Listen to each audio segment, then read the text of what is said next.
Hey everybody, and welcome back to the SaltyyShow, and welcome to our Seleucid Empire Let's Play Episode 10 on Total War Rome 2 with the Bellum Overhaul mod. If you enjoyed today's episode, please like and subscribe as always, and tick that little bell icon if you like seeing me struggle. So, where we last left off, the Nabateans have proceeded to attack us. This is the shadow from the south that I was talking about, that I left off the last episode, that you guys get to watch today as I'm recording this on the Friday that I release it.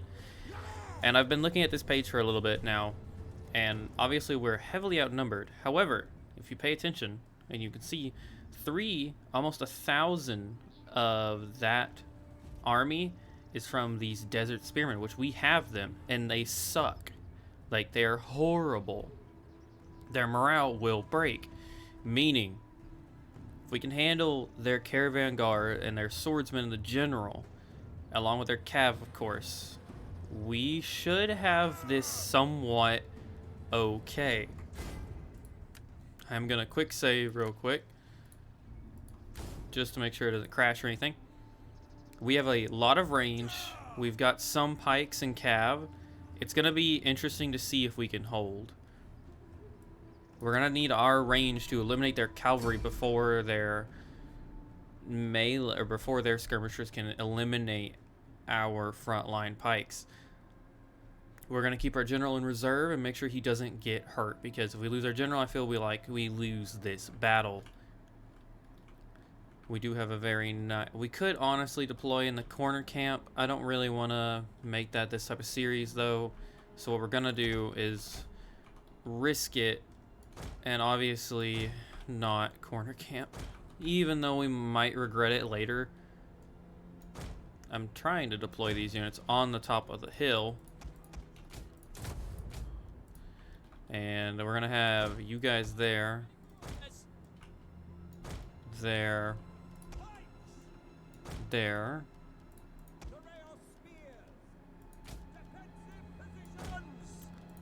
Spearmen cover the rear. Hopefully they don't get engaged. We're gonna use our general as the very far back guard. He's got a lot of abilities that can come in handy. His AoE buff is really good too.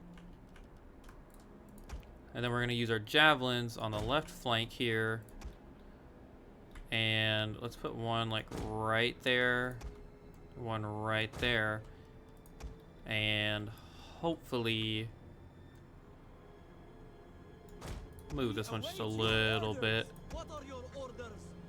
They can somewhat slip through this gap, but I'm going to hope that the spearmen can fight that off if they try to. Alright, so when it comes to cavalry, I think ours beats their melee, but we'll never catch their ranged. So the plan is, hopefully, they somewhat come this way with their heavy cav and we engage them.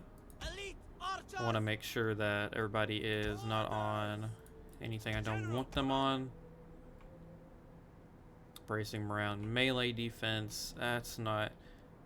We'll wait, but let's start the battle, see how things go. We are victorious and live, I will sacrifice to Zeus and Ares for their favor and help in our defense. But we mortals must do our parts as well. Fight with honor, and all will be well. We are fortunate today. There we go. This is a beautiful battle map. Oh my lord. Sorry if I'm blinding anybody, but man, it is nice. Let's hope that this beautiful battle map does not become our death. So I will speed it up just to make sure that they aren't gonna just pull a we're gonna not move for like 7 years on us. Cavalry charge up a hill would be instant death due to our pikemen, and hopefully they could keep them at bay. Any infantry charges as well. However, it does leave them somewhat susceptible to arrow fire, as the pikes don't actually act as good cover. Even though, fun historical fact, as long as I'm not proven wrong, which if anybody knows better than me, you do let me know. But during Alexander's army in the days of the pikes, they would use these like this in this formation. It would obviously be a lot thicker. like the lowest man count was 256. I think I could be completely wrong. That maybe, but the fact that they used these to block incoming arrow fire, it obviously wasn't the best, but if you can imagine like 7 more lines of these, it would actually become quite effective.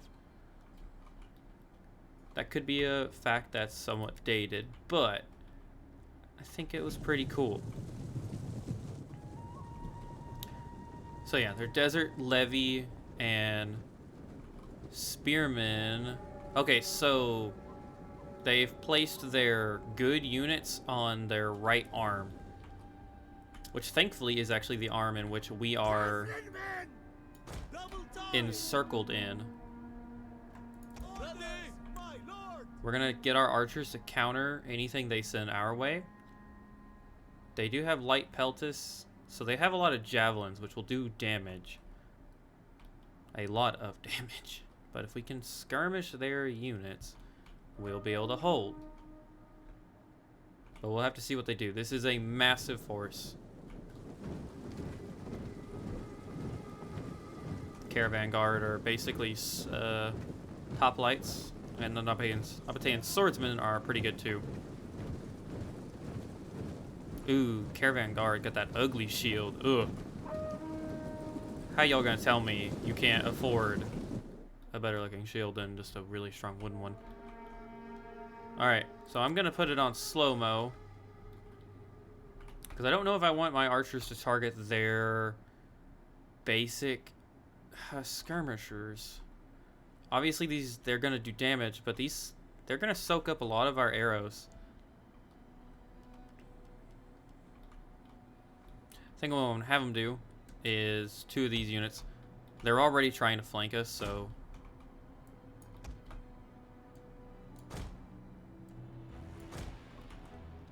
we're gonna hit play. My lord, we await your orders. We await your orders. Fire our orders. Okay. Everyone, they should get a good javelin throw off there. Oh yeah.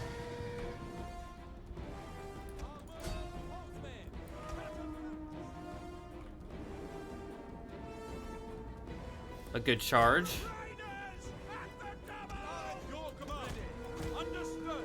I don't know why they already used their trample. Oh, a unit broke through them.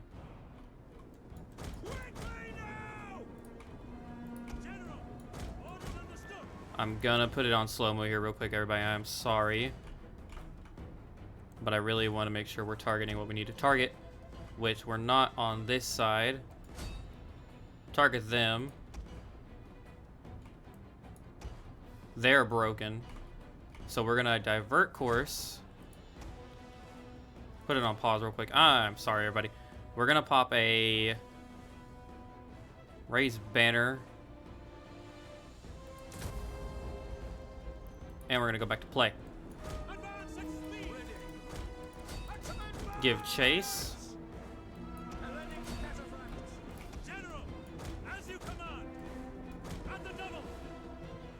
Oh.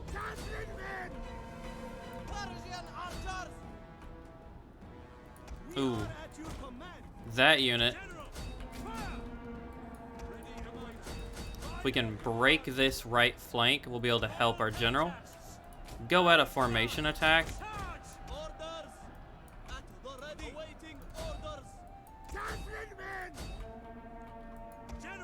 I'm going to pop.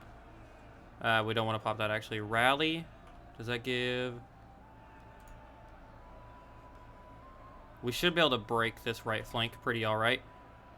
Brace doesn't do any benefit. Alright. Go for that.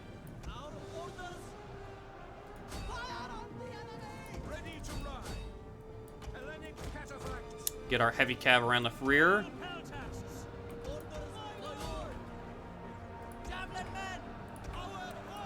This left turn unit is actually wavering, and it seems they're out of, yeah.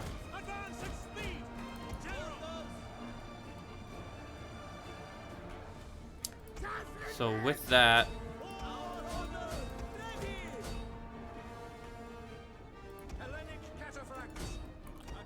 They're wavering on the middle. They're trying to disengage.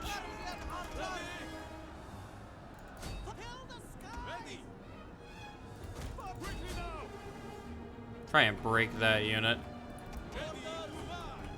That's stabilized a little bit. We did manage to move our general over to the left, which we're gonna pop a... Get a little closer. I think he's in range. We're gonna pop a rally. And we're gonna move him down there.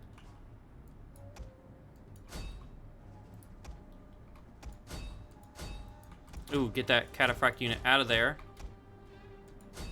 Get our archers to try and help that situation there.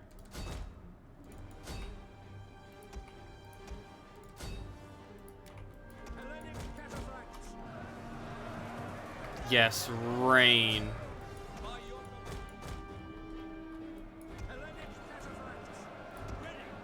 Hold. We don't want our general to actually get involved.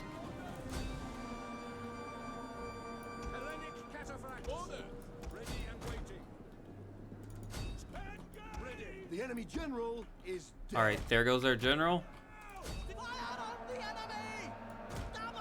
That's gonna really ruin their morale. We're gonna send them to handle that desert levy.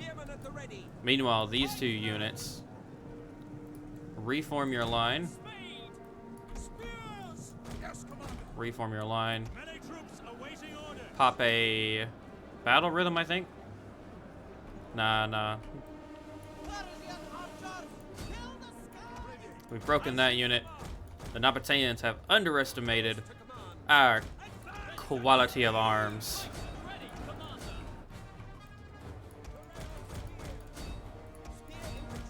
Get in there, get in there. Pop a raised banner, pop a rally.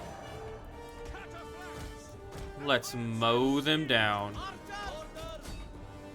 And that is a victory, and a much needed one. A beautiful success. We're gonna group everybody up and go into a melee. And while we're slaughtering everybody here, I'll see you guys on the campaign map after we decimate this army. But I'll see you guys there. Hey everybody, and welcome back to that glorious victory where we slaughtered almost 3,000 of them, which is the highest amount going to this unit right here, the Cataphractar, going to 459 kills.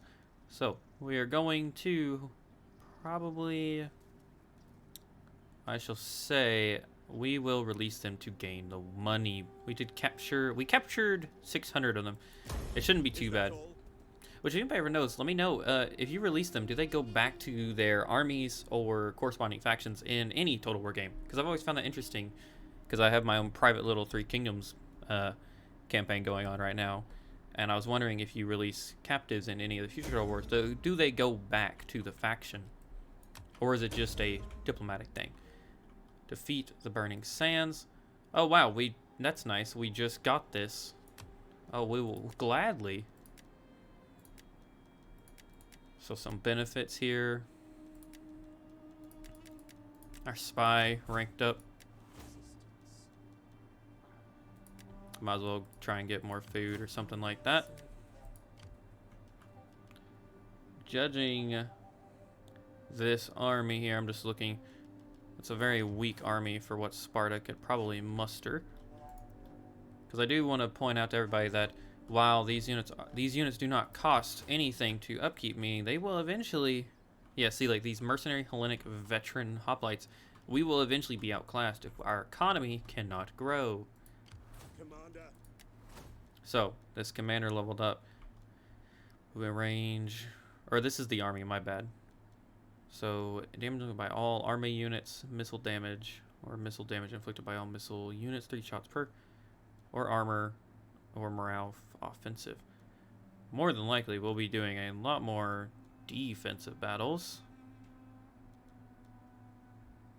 Missile damage, 3 pots per.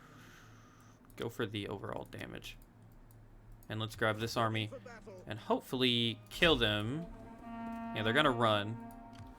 Ready for orders. We should have enough movement. Ready for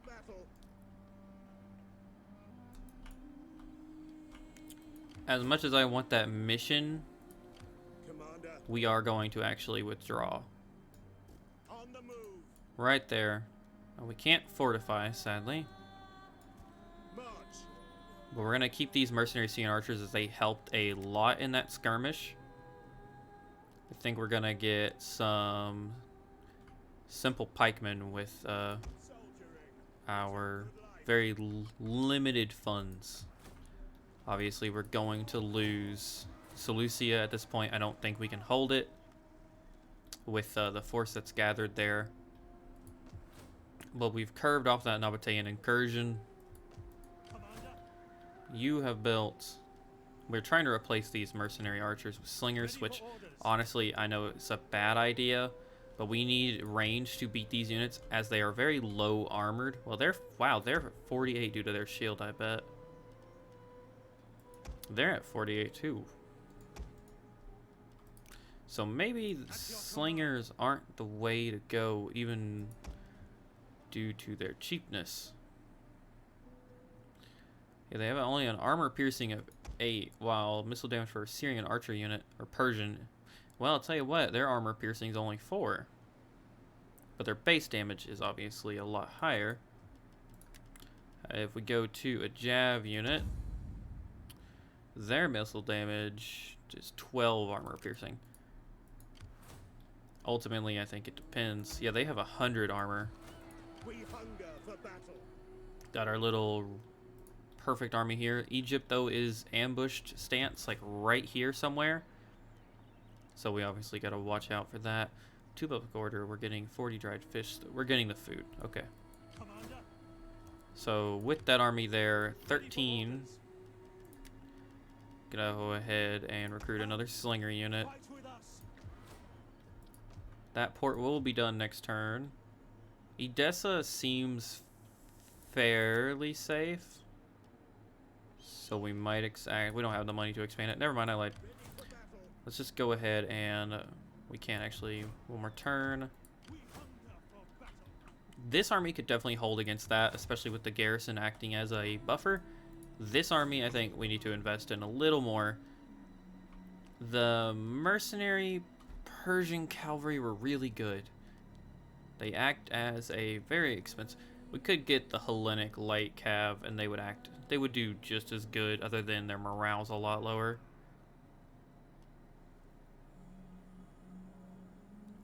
Bonus versus... Yeah, I think to save our economy a little bit, we're going to get rid of this. Nah, we'll wait next turn, but we'll recruit one of these cav units to replace them if I'm thinking that's a good idea. Checking. Okay, grab them. We can actually get one more. I think we're gonna grab them. Get a full army on the east and hope to God that it's enough. Let's end our turn and see what happens. Every time I press the end turn button, I really do. My heart skips a beat on this campaign.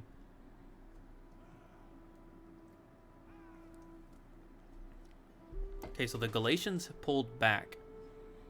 That doesn't mean that they're not there, as we found out last episode, that they like to pull those sneaky ambushes on us. Only reason they won that damn battle was because they outranged us.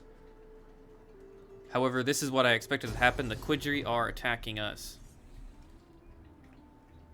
They have a lot of Arabian cav, a lot of levy spears, mercenary cav, lots of tribes people. Honestly, we're gonna quick save. It still says Valiant. I think we've got a pretty strong shot at winning this, considering we beat the last one. But let's get 2 battles in the same exact spot. Y'all are getting a twofer.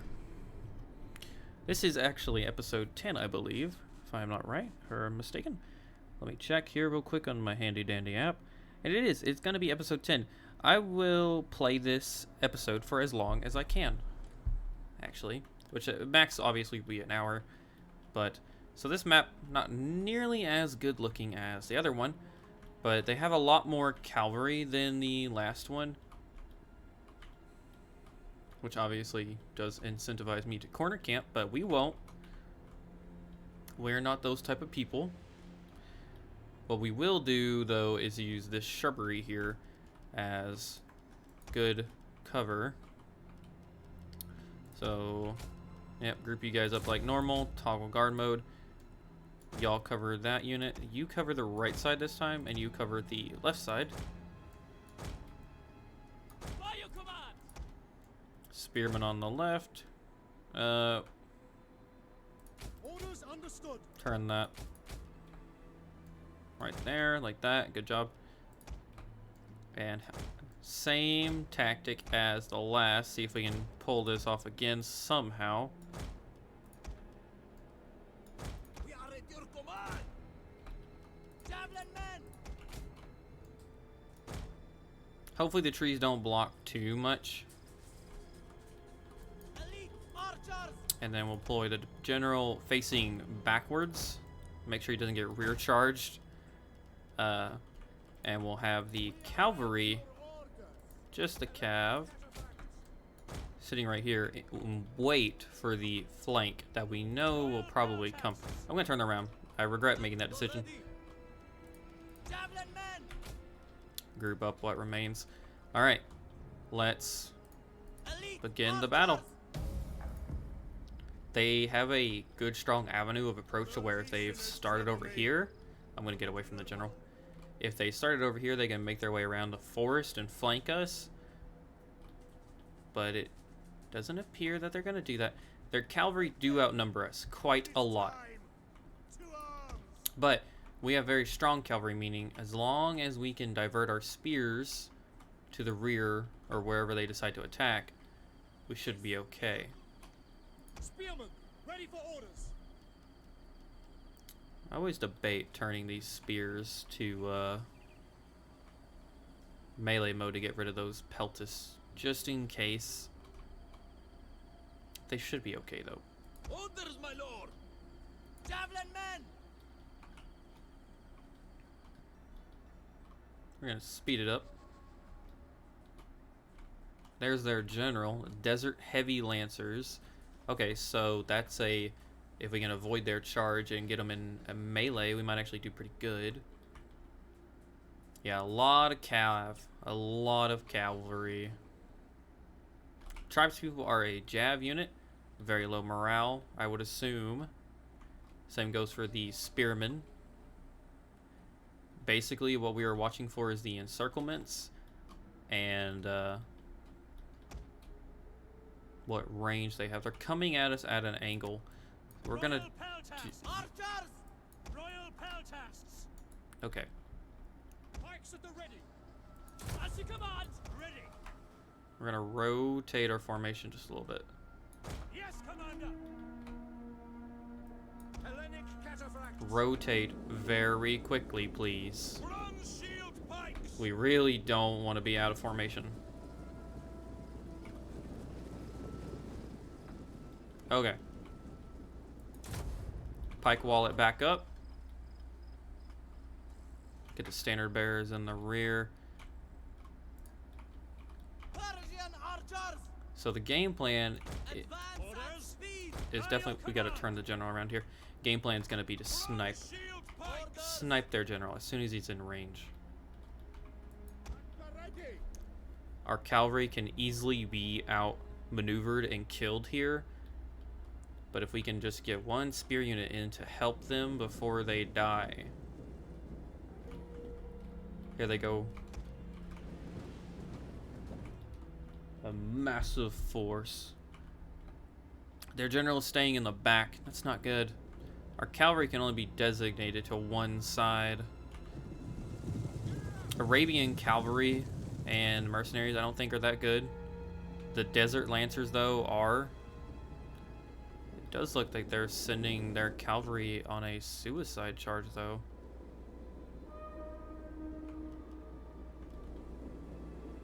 Find your target. Have their our archers target their better units. Cataphracts. We're gonna wait.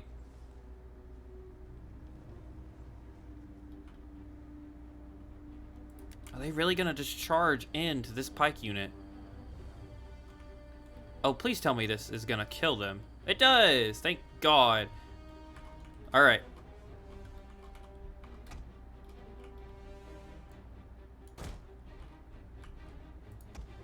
That unit did not suffer too much.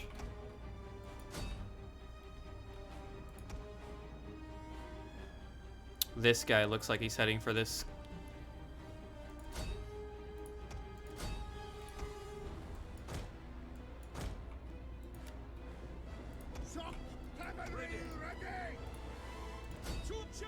Oh, it does actually look like we surprised them.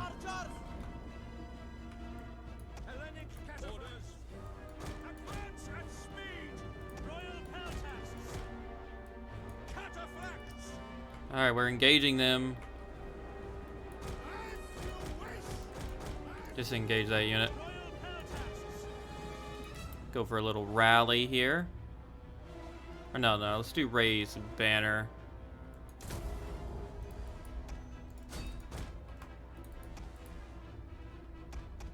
Our Javs are doing a really good job.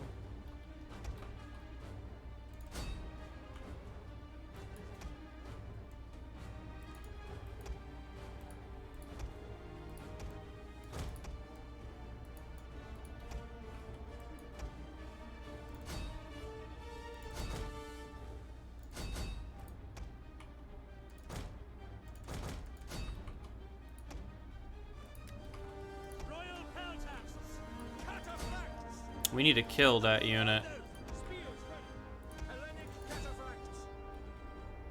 We're breaking that unit. The further away their general stays, the better. Javelin men, help with that unit. We are engaged in spear units. Pull out. Yeah, y'all need to pull out.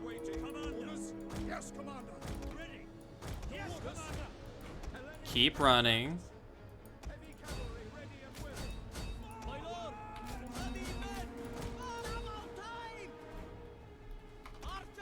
Their general is taking a beating.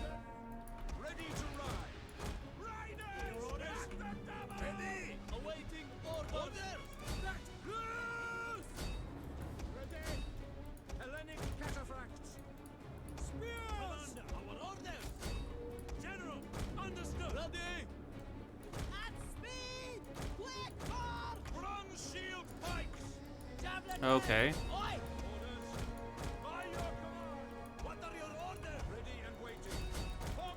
Oh, we got their general. Alright, let's see if that's gonna crumble their army.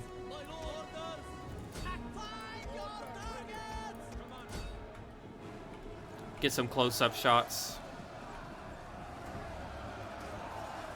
of our brave men holding Mesopotamia. The pike lines are crumbling almost, but we're doing a good job.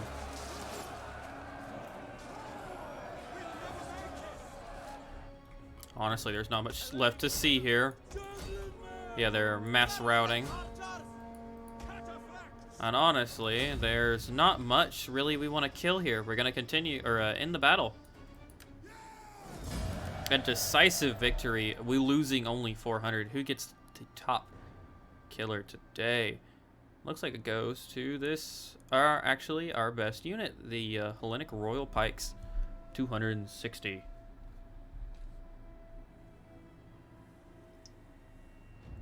And also, I would just like to point out, actually, wow, it's a good bit of friendly fire. Sorry, I know you're gonna hear me crack my fingers whenever I'm on recordings. Oh, I still have a tendency to do it though.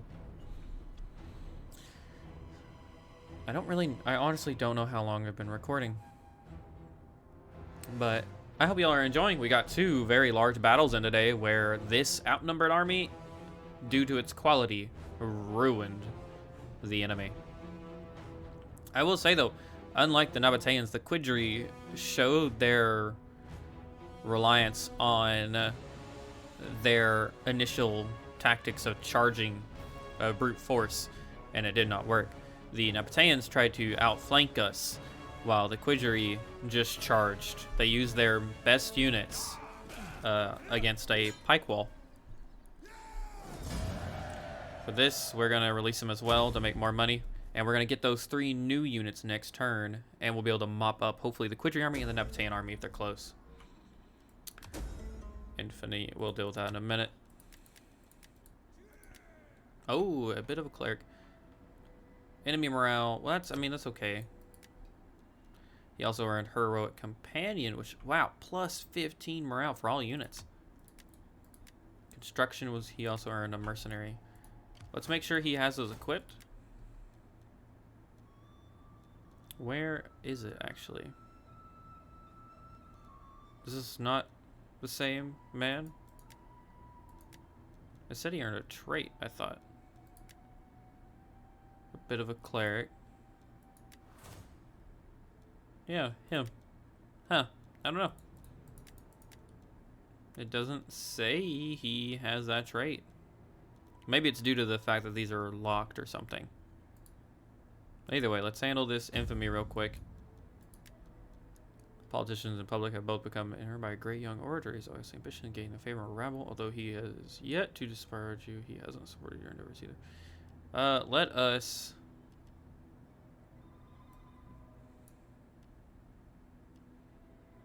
Let's silence him.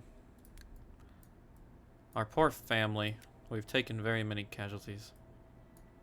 We're obviously, thank God, we're not risking, at least right now, we're not risking a civil war. That would truly decimate this campaign. But with that, let's mop up the Qudri force with our newly recruited units as well. I want a quick save before we move, just in case. Come on. For the gods! So they're gonna run. Excuse me, sorry. Oh, they're gonna get reinforced by their little garrison. Make sure we don't lose any units. Not too shabby. You have further orders? And we gotta level up for the general himself. Definitely don't need that. Let's give him a new trait. Night battles. Hello. Tier 3 offers nothing. Night battles. Then let's go for...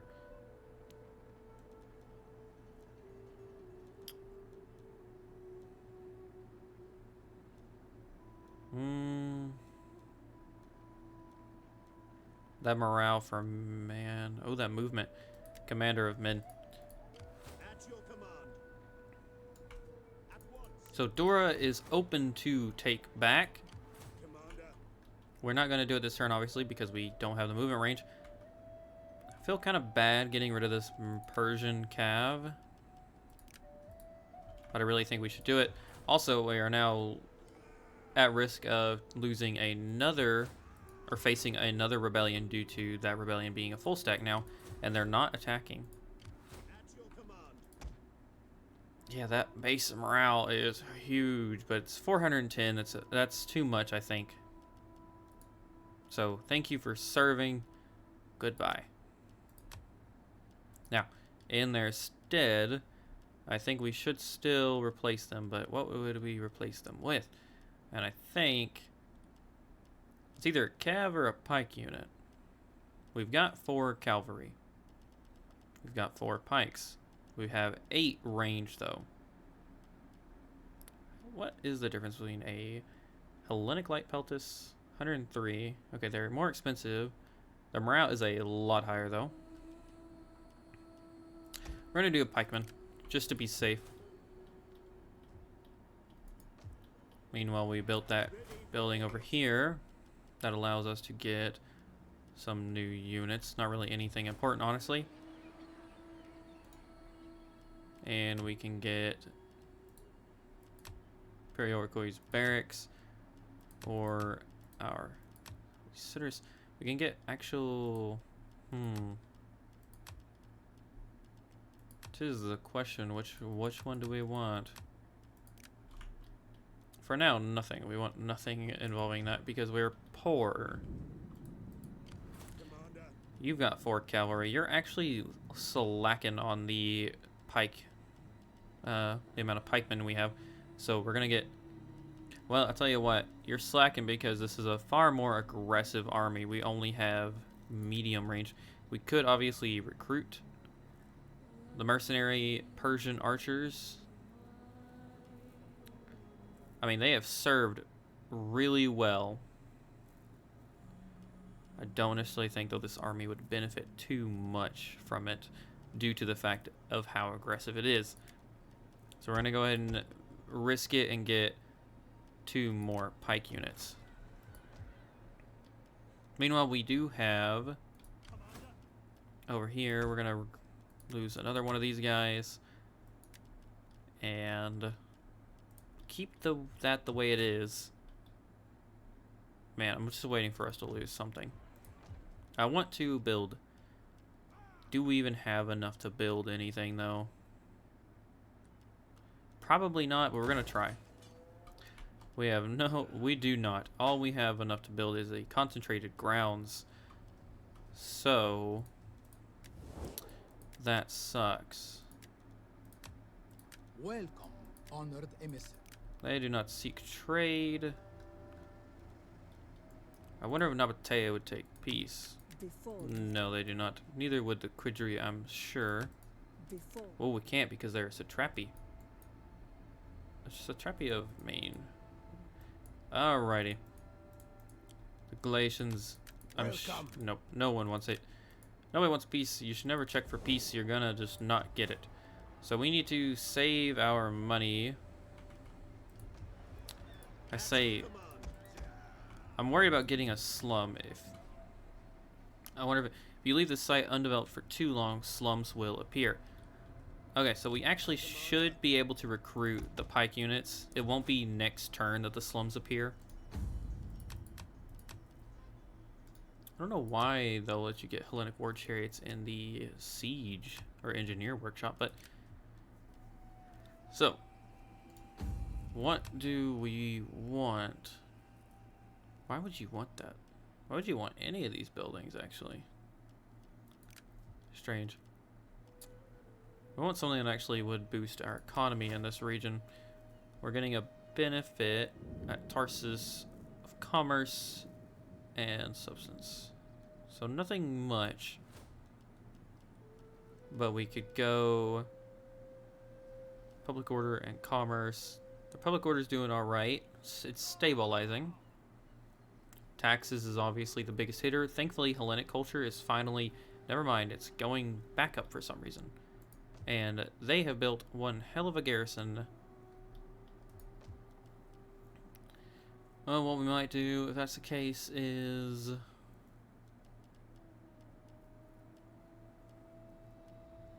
build. I mean, we don't have a concentrated grounds here, actually. It would be beneficial because of the public order and the Hellenic growth, and we can also get wealth from it later on. I'm waiting for Salamis to fall.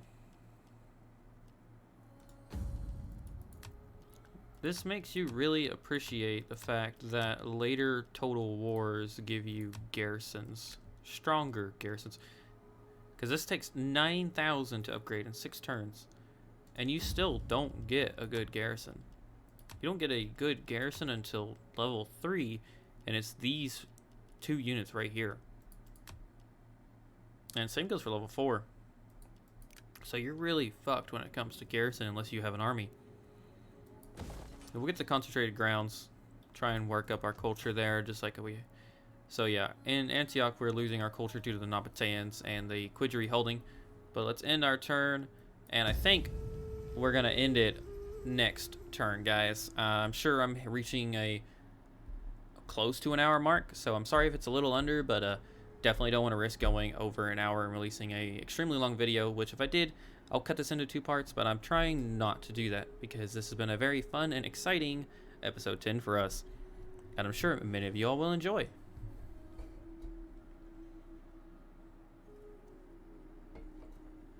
And hopefully my timing is correct, as I predicted. Wow, wow, 6,000. You know, I don't think we'd ever win this.